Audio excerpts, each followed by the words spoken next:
We have reached the semifinals in the UEFA Nations League. Germany against Portugal and Spain against France will be the two games that we will be seeing. And in today's video, I'm going to be giving you guys my predictions on these semi-final matches. In today's video, I'm going to be predicting the scorelines for both of the semi-final matches between Germany and Portugal and Spain against France to see who is going to be playing against each other in the 2025 UEFA Nations League final. Before I get into this video, if you haven't noticed, I am currently upgrading my setup and I have recently got a new lens and also a new mic as well. So if you guys are enjoying the upgrades and you like the better quality, remember to leave a comment down below. But without further ado, let's get right into this prediction. The first game we got on June 4th is Germany against Portugal, and I think this is going to be a very close match. At the current time of recording this video, Germany are ranked in 10th place by FIFA and Portugal are ranked in 7th place.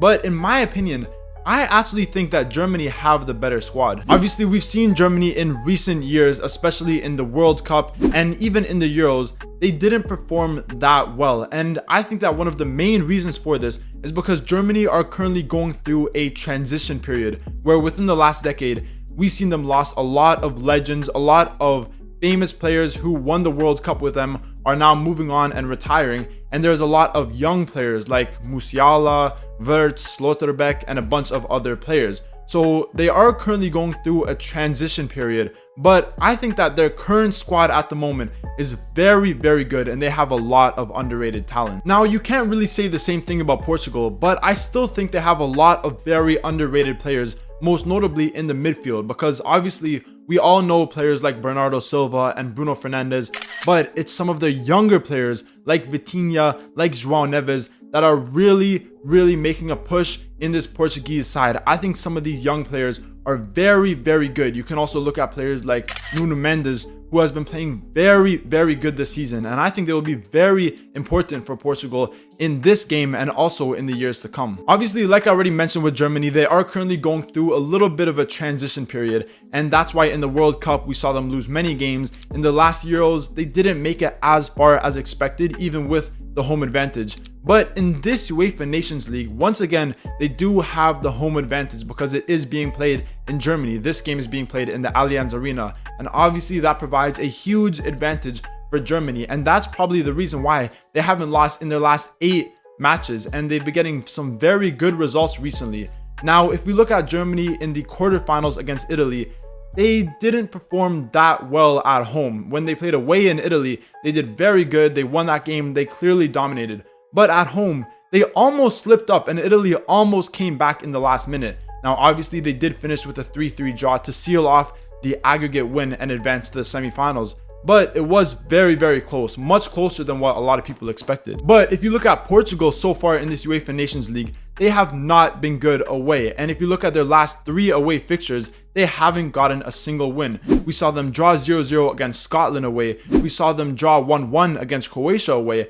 And in the quarterfinals, in the first leg against Denmark, where Denmark had the home advantage, once again, Portugal could not get a result and they ended up losing 1-0 against Denmark, which was a very unexpected result. Obviously, at home with the home advantage, Portugal have been very dominant, and we did see in the second leg against Denmark that they ended up winning 5-2. It was a very impressive result. They dominated that game and they were very good.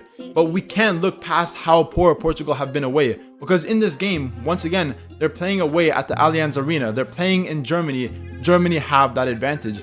And for that reason, I don't think that Portugal will perform well. Obviously, I could be getting this prediction wrong, but in my opinion, I do think that Germany will just edge it in this game over Portugal, and I'm going to predict a 2-1 win for Germany. Moving on to the next game, we have Spain against France. Spain are currently ranked 2nd by FIFA, and France, on the other hand, are ranked 3rd. I think this will be a very close match. I think both of these teams are arguably the best teams in the world in terms of their players, in terms of their management. They are some of the best teams in the world, and this will definitely be a very interesting match. Spain are the current holders of the UEFA Nations League and also the Euros, because they did win both of these last 2 competitions.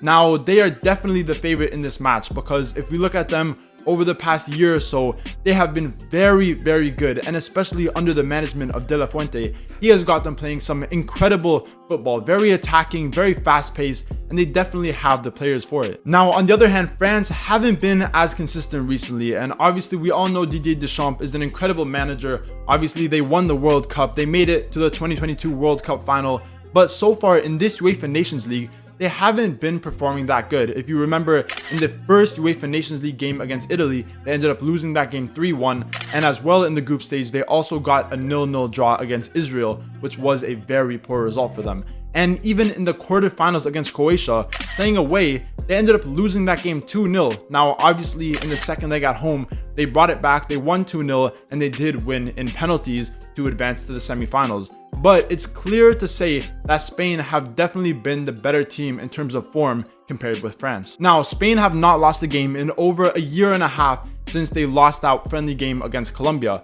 But in this UEFA Nations League, we have seen them slip up a few times, where in the first game in the group stage, they ended up drawing 0-0 with Serbia, and in the quarterfinals, they drew both games against the Netherlands. In the first leg, they drew 2-2, and in the second leg, they drew 3-3, but obviously, they did end up winning on penalties to advance to the semifinals.